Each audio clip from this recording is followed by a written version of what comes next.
The divine bliss, which is the source of all happiness, is related to its knowledge that was revealed in its original form by the supreme divine power, Krishna, during his miraculous appearance in this world.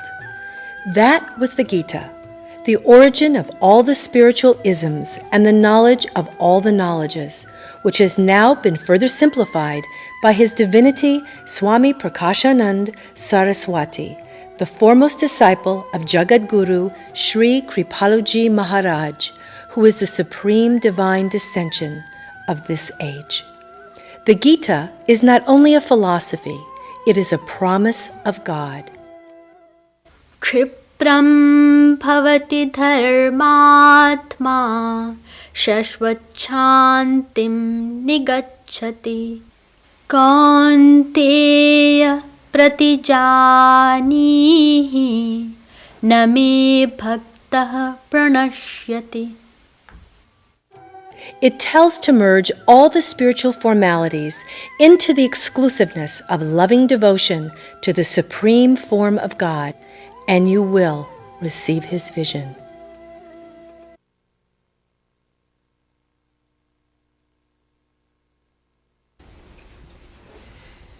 Padashritanam tu samastachauram Shri Radhikaya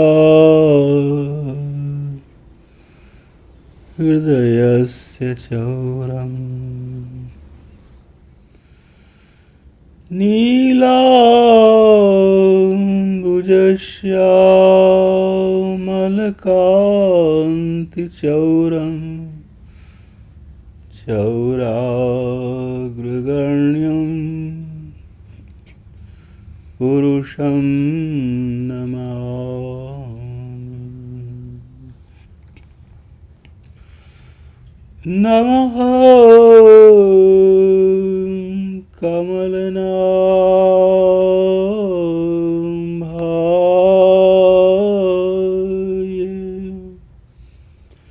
Namaha Kamalamāline Namaha Kamalapāndāye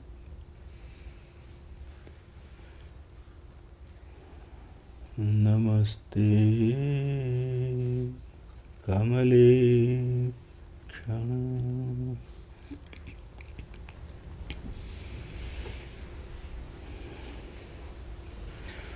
The blessed souls, in the last meeting I explained about relation of a soul and Krishna, where Krishna says, Ishtosi me dridhamiti tato vakshyami te hitam. Krishna said, Ishtosi me. Oh Arjun, you are very dear to me. And he has said in the same Gita, Name dvaishostina priyaha, all the souls, they receive the consequence or effect or outcome of their own karmas. You see, sometimes the world people suppose that when they are in distress, suppose a problem came, then a trouble came, then a disaster happened. They say, oh God, what are you doing? So sometimes they blame God. Why God is giving so much pain to me only, not to my friend? So sometimes worldly people blame God for their misfortune. And also, suppose someone was an ordinary person started a small business, and business just boomed up, and he became wealthy. Then people say, oh, so much grace of God on that person. See, from a small shop, he became now a big factory owner. Oh, the grace of God. People say like these things in the world, especially in India. So, this is not the grace of God to have wealth in the world. This is not the anger of God to receive misfortune or misery in the world. So Krishna says, Name dvaishosana priya. In that sense, I have no concern. I don't envy anyone. I don't love anyone. People think in their own style, but I have no concern. Because souls are souls. They have to undergo the consequence of their own karmas because they have done that. So who else will suffer or enjoy? They have to do it, nobody else. So in this way, God has no concern. Gita, Brahman sarvabhutani yantra rudhani maya. Krishna has said previously, Brahman sarvabhutani yantra rudhani maya. These souls, they have their karmas. Yantra rudhani means they have to undergo the consequence. They have no way out. Their fate, their destiny, what we call, he is destined, he has a bad fate, good luck, bad fate or good luck. What is luck and fate?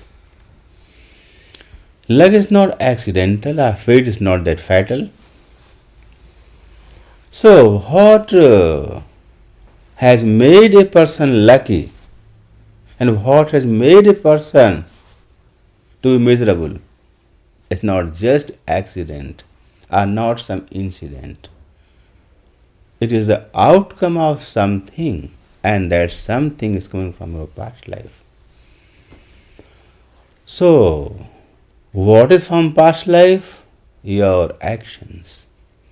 Because if you have done good actions, you enjoy worldly bliss.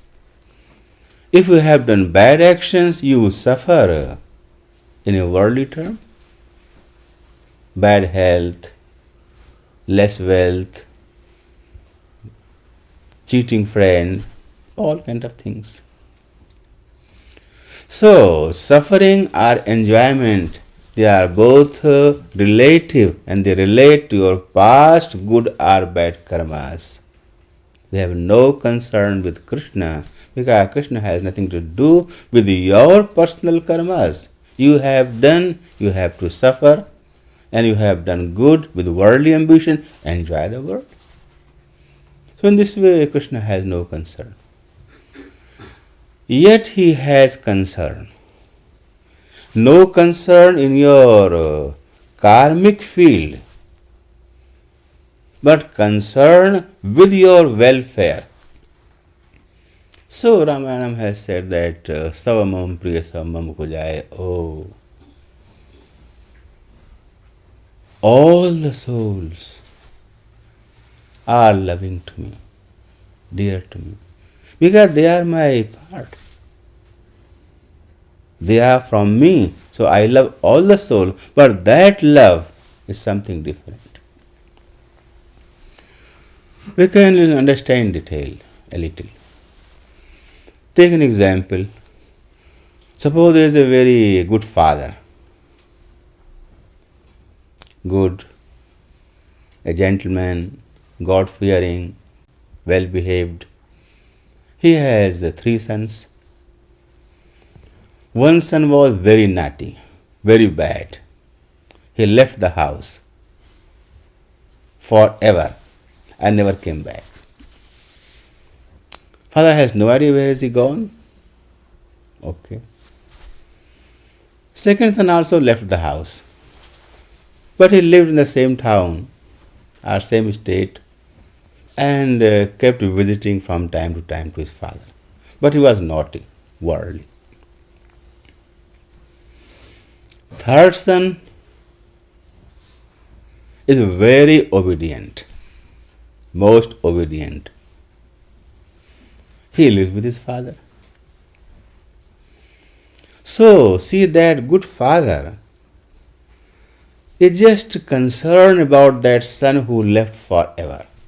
Still he likes him who has left. He has some concern, or just concern.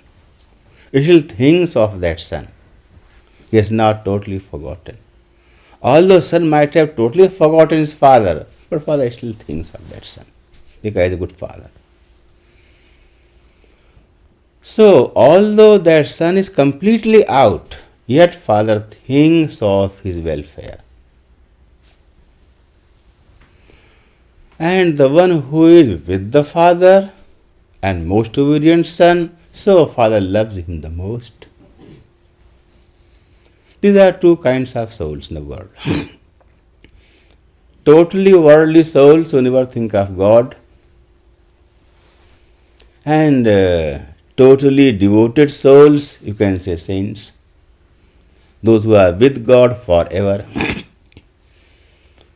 So Krishna has concern for all the souls, whoever they are in the world. He thinks about them. He has concern about their welfare. That is grace of Krishna.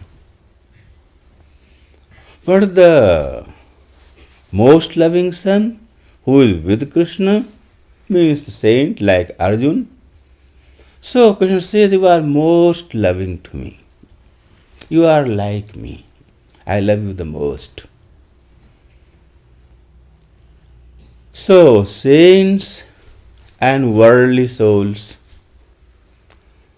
So saints are with Krishna, they have no problem.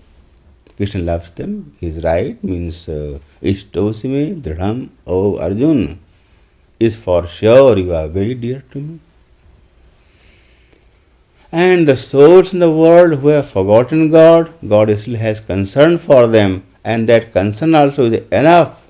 It means the grace of God is on all the souls. Depends how much they receive the grace of God.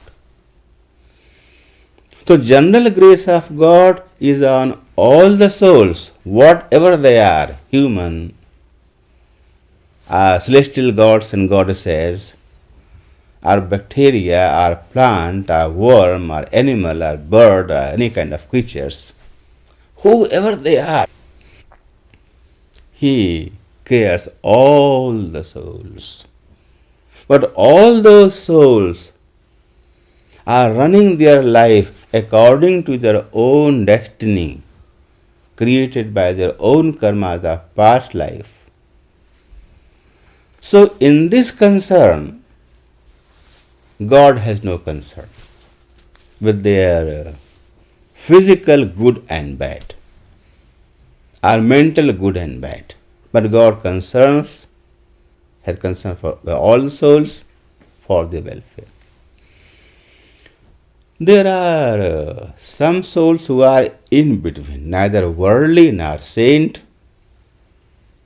They are devotees. Devotees are many kinds and classes. An ordinary devotee, an evolved devotee, very evolved devotee, a good devotee, a naughty devotee, a worldly devotee, a semi-worldly devotee, a fully worldly devotee, a fully devoted devotee, many kinds and classes. Take the devotional part.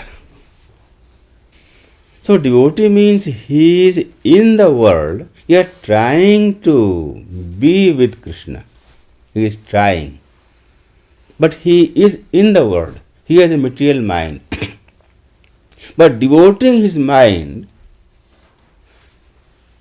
in the feet of Krishna, in the love of Krishna. So he is sometime here and sometime there. There means Krishna, here means world. Here and there. So what kind of grace Krishna has on that particular soul? Same grace. Same grace. Nothing different. Because grace of Krishna is same. He has concern for all the souls. In general, he loves all the souls. In general, he cares all the souls. So his caring, his love, his attention is there already for every particular soul. Out of those souls, some who begin to think of Krishna, then they receive the effect of his caring. Take it like this. They receive and others don't receive. Just like suppose rain is pouring. It's raining heavily. You want to collect some water. So you go out and leave your bucket outside, upside down. Will you get some water? No, because the face is upside down. Okay, next time you did that, you threw the bucket outside, but face was slanting. Did it get some water? Yes, it got some water because face was slanting. See, rain is dropping like this, and the first face was like this, no water. Then the face was like this, the water is falling, so it got some water. As the face of that bucket turns up, gets more water, up, come full water. Something like that. When face upside down, a very worldly person, still grace is there. There is no scarcity in grace. Krishna is gracing all the souls, all the time he is gracing. All the time. He is already gracing all the souls. So his full grace is on every soul, full complete grace. Question of receiving that grace, your receptivity, that Krishna will not do, that you have to do it. Whatever he has to do, he is already doing. From his side, no delay. He is already doing, showering his grace on all the souls. So your receptivity, that is your devotion. That's your devotional attitude, your receptivity. So the more you are receptive, the more you receive his grace. The less receptive, you receive his grace less. So the more you receive, the dearer you become to Krishna. Just like that boy, the son who left his father but was visiting from time to time. He didn't leave completely his father, but he was visiting. So father was caring. Whenever he visited, he tried to give him some good advice. He cared, he loved. But again the son left. Again came after some time. So in this way, the more we are receptive, the more we come closer to Krishna. Closer. And what is closeness? Where is he? He is so close to you. Tadihantike cha. Veda says tadihantike. Means he is so close. You cannot imagine the closeness. You may think he is within your heart. No. He is totally in your soul. So he is in your soul and heart. Soul is so subtle, no one could imagine. Sukshmanam apyaham jiva. Krishna says in the Gita. Sukshma means from the subtlest thing in the universe. It is the soul. Nothing is subtler than soul. The most subtlest thing. So, within that soul, Krishna is there. So, Krishna is so close. We can't imagine. But when we try to think of His closeness, it's your mind which is trying to think of His closeness. He is already there. He is already there. Say, for instance, a person is totally blind. His doctor friend comes and he examines the eyes and says, I think if we operate on your eyes, probably you might get vision. But before operation, you have to do some local treatment, some ointment, some drug, some medicine, some drops. So he gives some medicine. Person is trying that medicine, and that was very effective medicine. So, by using that medicine, he began to see some glimmers of light. That's all. Some glimmers.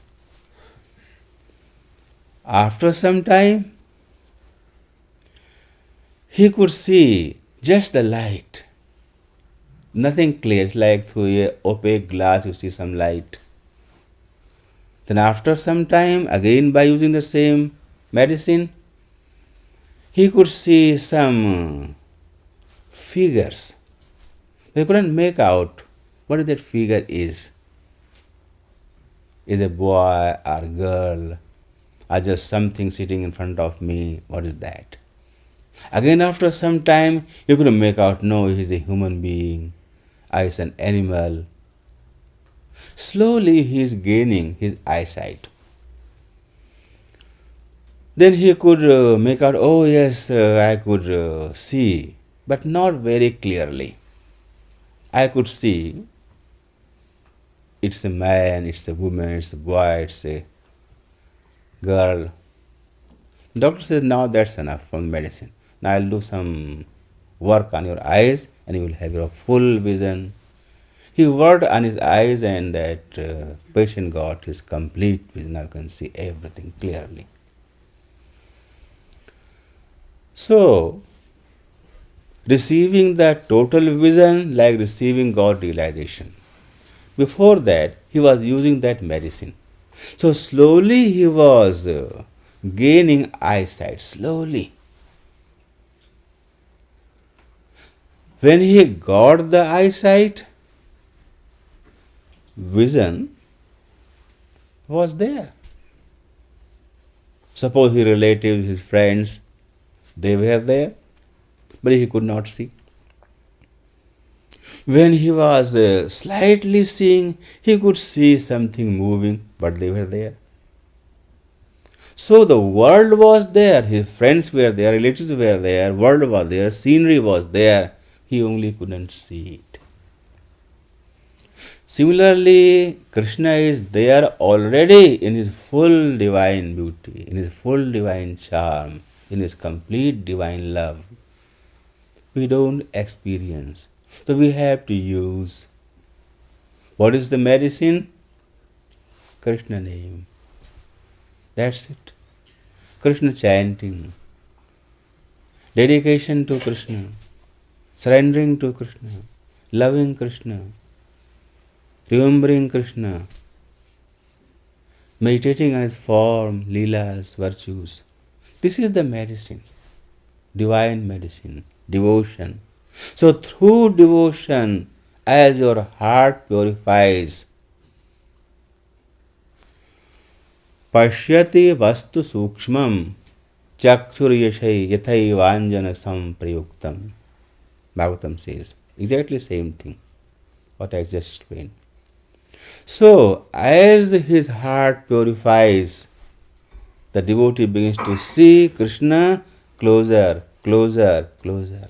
Although Krishna is there, but the closeness he sees, he experiences more and more with every step of heart purification. So the more close he experiences, the dearer he becomes to Krishna. The dearer. So in devotional period, Krishna's attention to that particular soul increases according to that soul's, that devotee's devotion and devotee's closeness towards Krishna. In this way, Krishna says, "O Arjun, you are very dear to me, and souls are all dear to me, but those who surrender to me, I take care of them according to their surrender." Further on this topic, I'll explain tomorrow.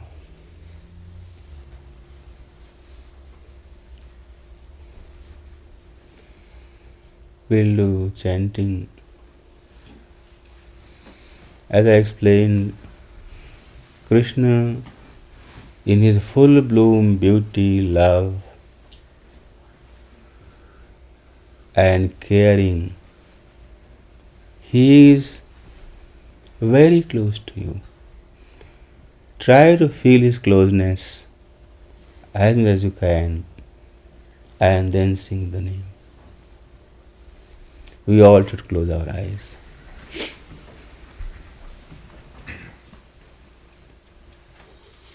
Govind Jai Jai Gopal Jai Jai Radha Raman Hari Govind Jai Jai Govind Jai Jai Gopal Jai Jai Radha Raman Hari Govind Jai Jai Govind Jai Jai Gopal Jai Jai Radha Raman Hari Govind Jai Jai Govind Jai Jai Gopal Jai Jai Radha Raman Hari Govind Jai Jai Govind Jai Jai Gopal Jai Jai Radha Raman Hari Govind Jai Jai Govind Jai Jai Gopal Jai Jai Radha Raman